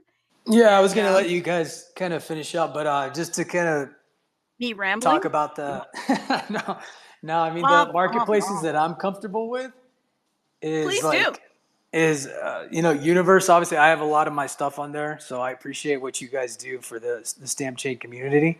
Always very supportive. So that for the atomic swaps, there's the Universe, there's the Firemints. Horizon allows the atomic swaps, and just announced, I think today, was the rare Pepe wallet, which has been around for years and years. It's got a deep counterparty history.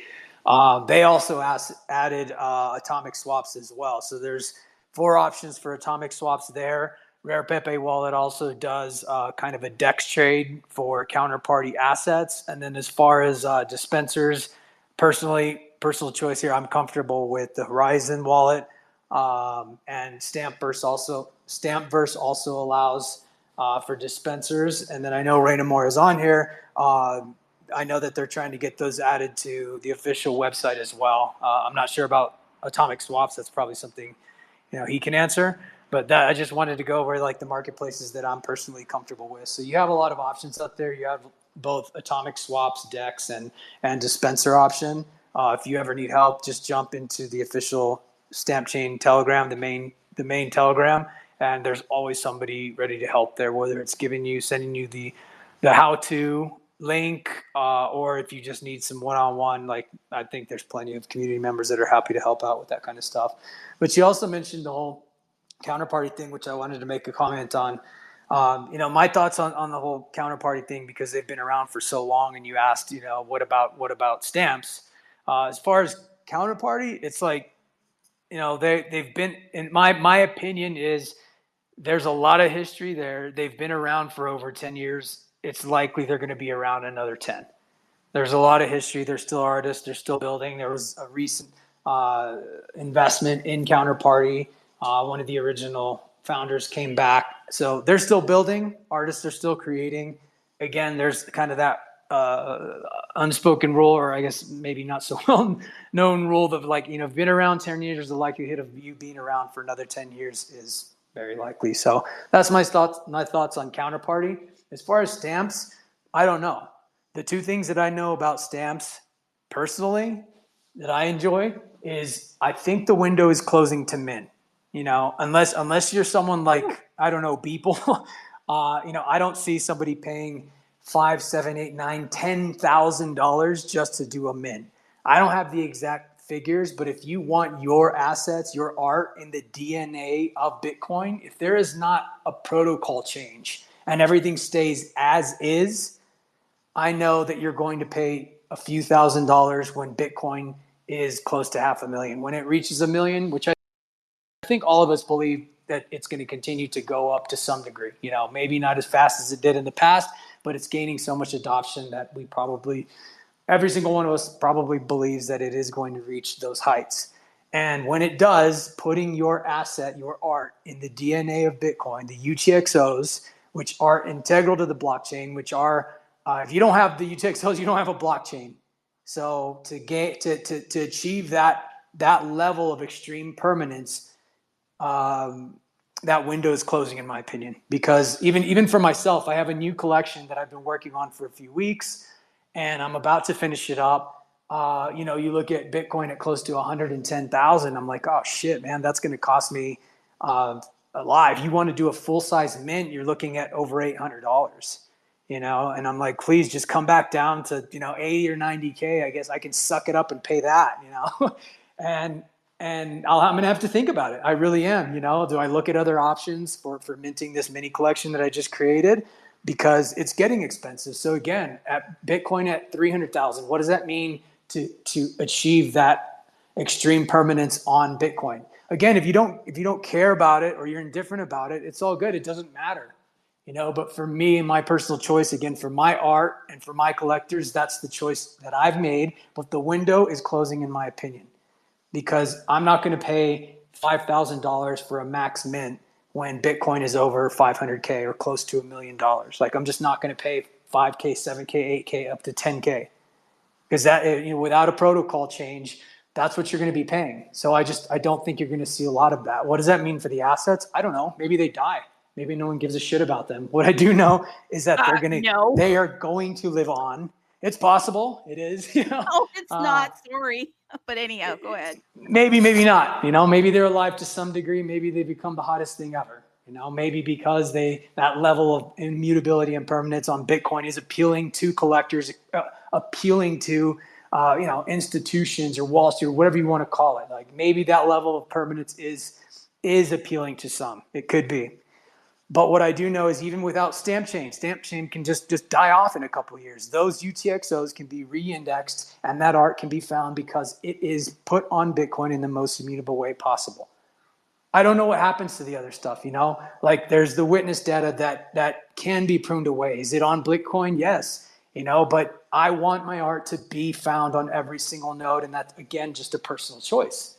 It's all, everybody has their own choice on where they mint their art, where they collect their art. Again, I have ordinals I've collected, ordinals I've created, ordinals I've created on other platforms as well.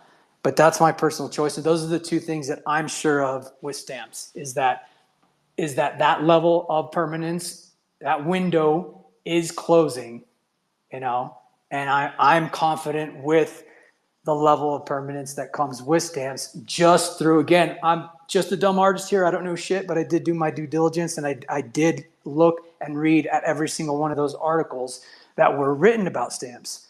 And that appealed to me, that every single one of them concluded to some way, shape, or form that UTXO assets were to some varying degree more permanent on Bitcoin. So that appealed to me. I read all those articles. I've talked to several individuals that are much more tech savvy than me, and I was comfortable with the choices that I made. So that's what I'm confident in personally, the permanence, and it's going to cost a shitload of sats to get assets on Bitcoin in the near future.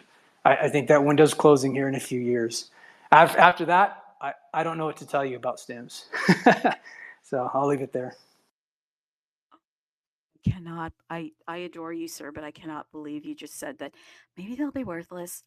No, they won't be, okay? Like, have you heard of Corningware? Yeah, Corningware. Go ask your wives, okay? Go ask your girlfriends.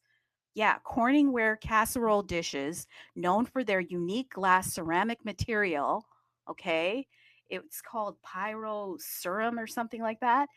They could withstand extreme temperature changes. They were first introduced in 1958 by Corning Glassworks. Listen up. This innovation made them versatile, durable, and capable of being used directly from the freezer to the oven to the stove top and then as serving dishes. But you know what happened? Yeah, here's what happened. The space guys, who were they, NASA or whoever, they found out about this technology. And guess what? They wanted to use the technology. You can no longer buy those dishes. Those freaking dishes, do you know what they go for? If you can find them in a thrift shop, go and get them because people are now collecting them and selling them for casserole dishes for ridiculous amounts of money. You want to buy one? For $1,000, for $2,000. We collect, sir. We love things that are no longer made anymore. That's what I'm trying to tell you. That's crazy, okay? That's a crazy story, but that's a true story. Because of the rarity of the materials that this Corningware was made out of, it is now being used for, guess what? Technology where the professionals, once they see the good stuff, they'll take it and then they'll use it for whatever they need to. So it's used in the space and NASA and all that sort of stuff, okay? But if you have one of those Corningwares, can you imagine you could put it on the stove, you could put it in the freezer? If you have a stamp, it is glued to Bitcoin. Do you think that if artists stop stamping, the art won't be valuable? Oh my God, we will be fighting for the art. That's how we are. That's how we're made up. Okay, so me personally, I'm just thinking that art on top of Bitcoin is very interesting. Doesn't matter where it is, if it's ordinal, stamp, but if you're interested in rarity and collectibles, and it's glued to Bitcoin, it's immutable, can't be pruned. I just kind of think that that's like Corningware on steroids. That's what I'm saying. Okay. Many of you don't get it, but that's what I'm saying. Hey, Logic, get up here, sir. What do you want to add? Do you have any Corningware?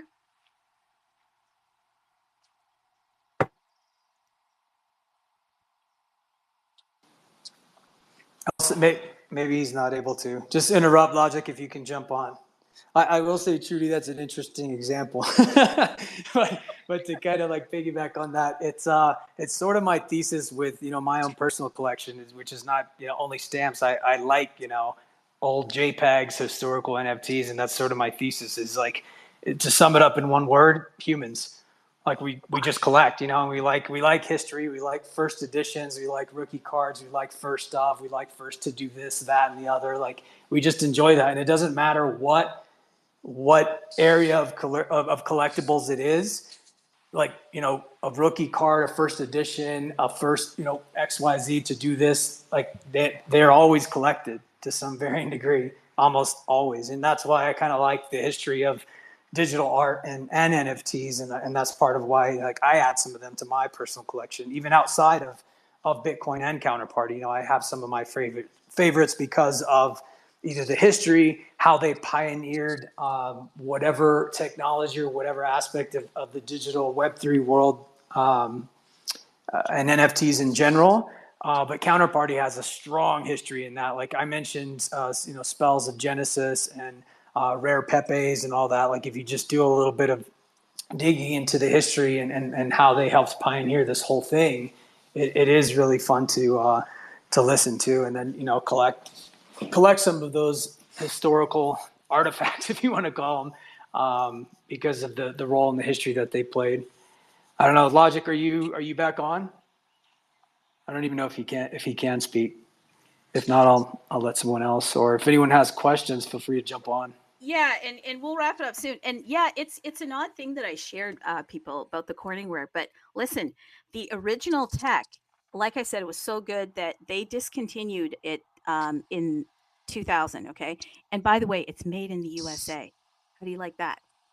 DT loves that. Made in the USA. So the stuff you're buying now is no longer made in the USA. It's made in China. That's fine. But it's not made of the same stuff. So stamp right now. Okay, it's made wherever. It's on top of Bitcoin. It's immutable. I don't care what price it goes to. I'm sorry that the artist won't be able to stamp, because that will hurt my heart. But then that gives me more incentive. So the NSI Directory then for me becomes even more important, because I can take a walk through history and I can look at these stamps today and say, is this worth me collecting today? That's my deal. Okay. I don't know what your jam is, but looks like we're getting to, oh my God, the 2-hour mark. How do we keep this rolling for 2 hours? Is there anybody that wants to jump up here, ask a question, comment? And if not, I have to roll into some weird questions. I do. I have to do it. I'm compelled. Bitcoin Ape, are you here? Logic, are you here? Morty Len, are you here? Socks, you still up? Yeah. I think more recently has some surgery or something, so he's not doing too well. I think so. He's probably Okay. not Sorry, gonna sir. speak much. But yeah, you know, like I just want to touch on a little bit on the discussion that we're having right now about like collectible, right? So you know, like digital collecting is not really a thing. It's something is pretty new recently. So it's still very early. You know, like we don't have a lot of digital collection. It's not a thing until like NFT and blockchain really make it a thing, right? So we're still relatively early. Even with like rare paper, it wasn't become like a big collectible until like recently in the past 2 years. Few years or so, right? And when you talk about collectible, it's not about like their usability. It's really dependent on it's really on their rareness and their histories, right? So yeah, so I do think, yeah, in the future, if like say if no one can ever make stamp, you know, I think there's still going to be a lot of people still wanting to have a piece of this you know, this history, right? Because it's just like you can't make it anymore. So I think it's going to be a really interesting to see. You're muffled right now. Are you outside? Yeah, I'm sorry. It's pouring rain right now, so that I might have a bad connections. But yeah, Okay. so can you guys hear me better? Yeah, no, I can hear you better. But I Okay. tend to agree with you. The rarity is going to be like the tastiest sauce that's out there. So man, I don't think many of us are thinking about that. The price of Bitcoin, where it's going, what that means for the artists. And I'm not sure how the artists are going to be able to continue to stamp. And maybe there'll be artists like Beeple, like HNFT Pepe was saying, that's a drop in the bucket for him. He made 69 million on his first piece. So I think he has a little bit of change. He loves art like many of the artists do. So he's going to continue to do his art because that's what he loves to do. And I know most artists, from what I hear, they just want to do the art. So it's going to be challenging for artists to continue when Bitcoin goes up. But I got to tell you, for us collectors, we better read between the lines. If we are wanting to collect anything on top of Bitcoin, I don't care what protocol, think about your options as Bitcoin looks like it's going up. We don't know for sure. It could go to zero. It could be like a tulip. But you know, with all of the people on there, Sailor, Loomis, all of these people, the DT, the strategic reserves, it doesn't sound like it's going to zero anytime soon. Sounds like we better do. Somebody just sent me something. You know who you are? OMG. I can't, people. OMG. I'm going to tweet. Okay, I'm going to talk to them in the background here. Do that, sir. Please do that. Hurry up. I think we have an artist that's coming aboard to stamp. So look out for the fresh stuff. Go to the NSI Directory. I am friggin' tingling. I might just divert my collecting of Corningware. Yeah, Corningware casserole dishes, okay? First introduced in 1958. And I'm going to go and invest in more digital collections, okay? I'm going to look at Bitcoin because I believe that Bitcoin is the future. I think that once it starts heating up, the FOMO is going to hit us. But please, people, do not FOMO. I repeat, do not FOMO. It's going to hit you. Just ask some questions today. Do I like this? Do I think it's worth having? Don't buy art for future value. Buy art because you love it. Buy art because you love it, because it's also very therapeutic, in my opinion. Okay, I've talked way too much. Way too much. So, gentlemen, are we going to have anybody asking some questions, or am I going to have to complete out the weird round? And I won't make it that weird, because it's a stamp index here.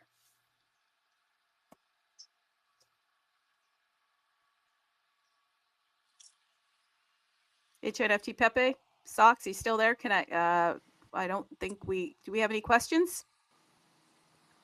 Let's get some shout outs. Hey, if you're still out there, Bitcoin Ape, shout out to you. Colored coins, Espanol colored coins, Atomicals, love you.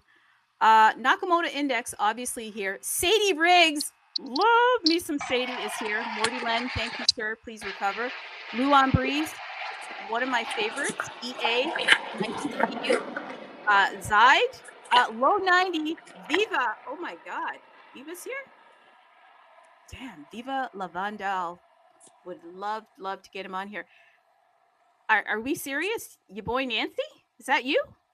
Come on, get out of here. I don't know if you're there.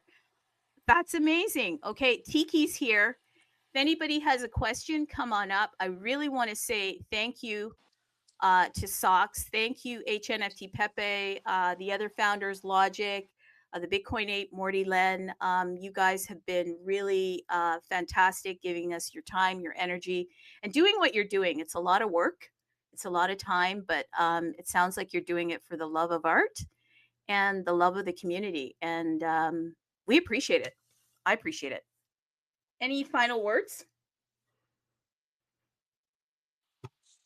No, I think we we cover a lot of stuff. I think it's a great space. Of course, thanks to you as well to have this space. And, to have us on talk about more about NSID.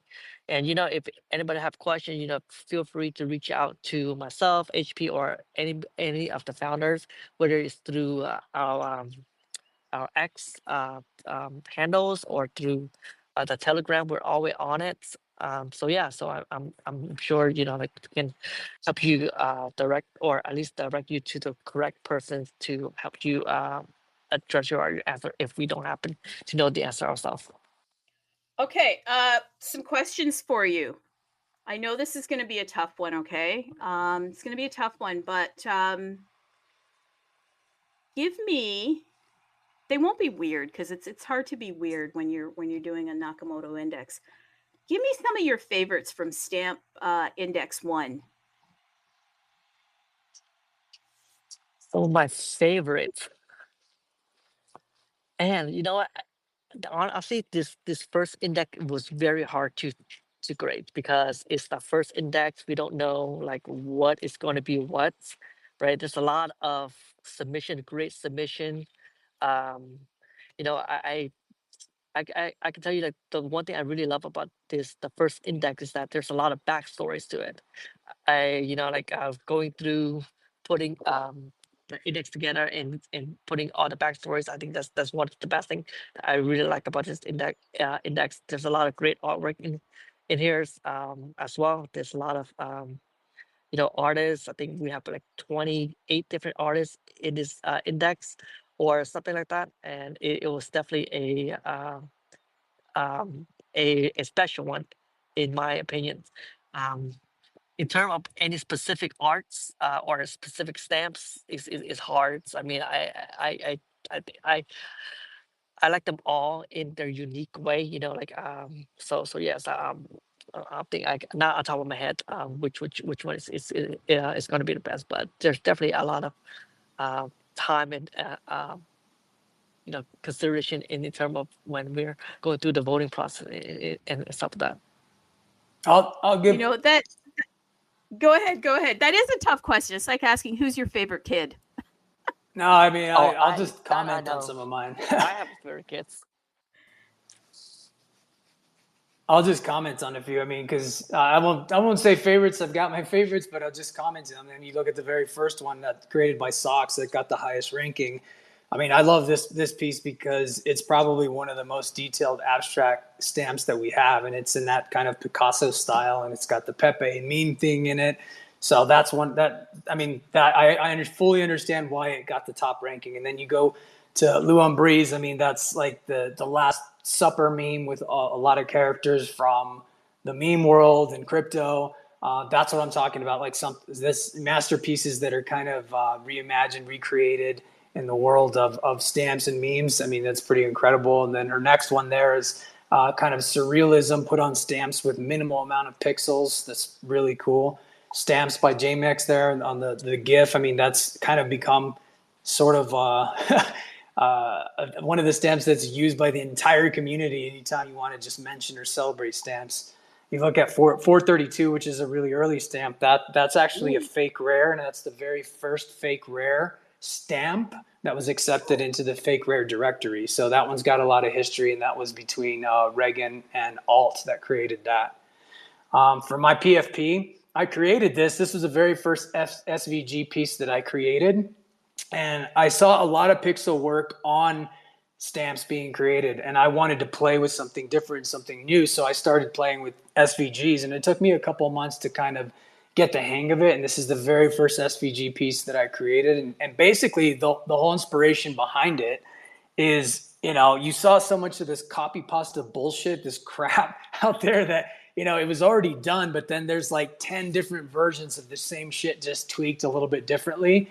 I wanted to create something different for my PFP, make it sort of that PFP look, but create it using SVG. And this is sort of what I came up with. You know, I'll have my own PFP, but it's going to be unique. And then you go down and you have more from JMX's collection. You have Master on Chain, who's doing some really cool detailed work with his ASIC stuff.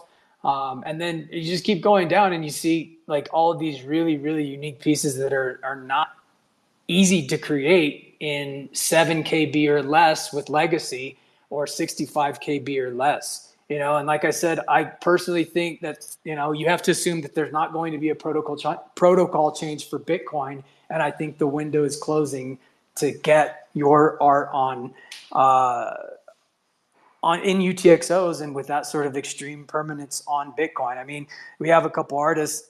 Maybe they can give us a thumbs up or a thumbs down. I mean, Viva, are you going to pay 5 to 7K to mint one of your stamps? Lou, are you going to pay 5 to 7K to mint one of your stamps?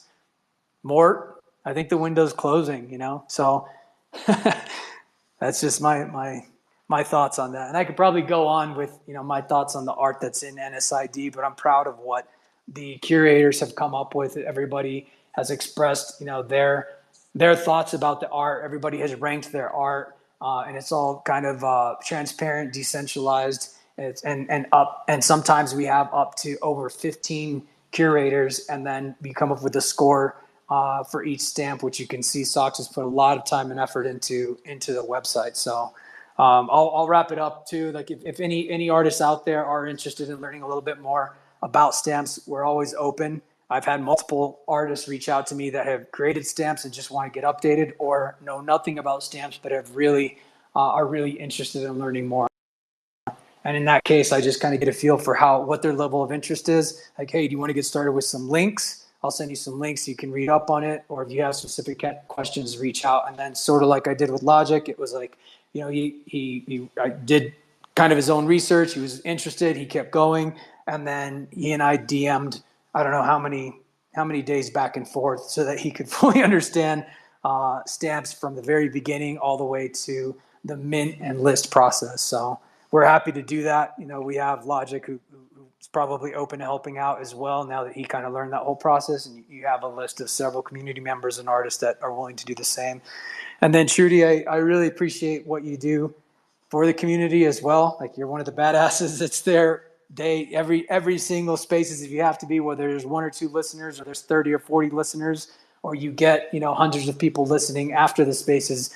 You're doing a really great job and being really supportive of the Bitcoin ecosystem in general. But I love that you kind of got that soft spot for Stamp and UTXO assets, and it's very much appreciated. So thanks for giving us the time.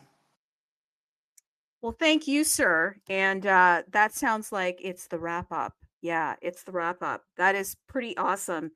So what I have to say is thank you, gentlemen. Thank you, Nakamoto Stamp Index. Hey, people, go to NSI Directory.com. And I am in the index one, and I'm looking at all of it.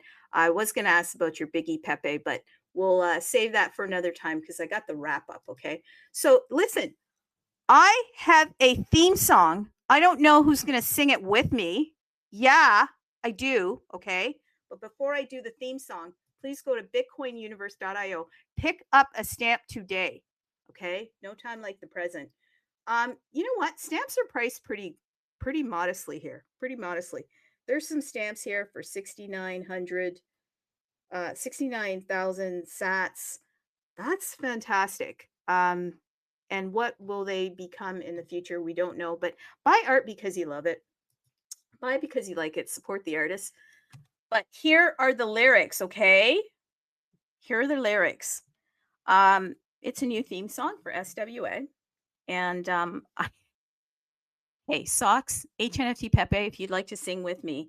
But it's called We Are the Stampions. Okay? So I'm going to sing it. Guys, are you going to sing with me? Are you joining me? HNFT Pepe, Socks, are you joining me in the sign-off singing? I can't sing, but Socks Sorry. is known Nope. known in real life as somewhat of a Bullshit. Sinatra Jr. So have at it, Socks. Let's go. We gotta do Nah, it. nah, It's nah. art.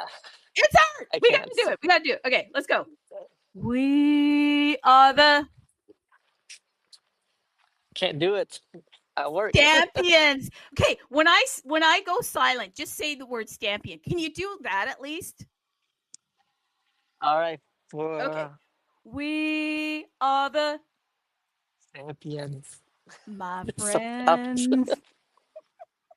And we'll keep on stamping to the end. We are the Stampion. We are the No one's gonna do it, Stampions. So... no time for pruners, cause we are the Stampions. of Bitcoin. Let's go. Woo! All right, thanks, So Trudes. easy. You can join me in the future. Okay, peeps, have a great day. Thanks, guys. And remember, SWA, baby, stamp with attitude. Let's get it. Bye, guys. Have a great day. Thank you. All right. Thank you.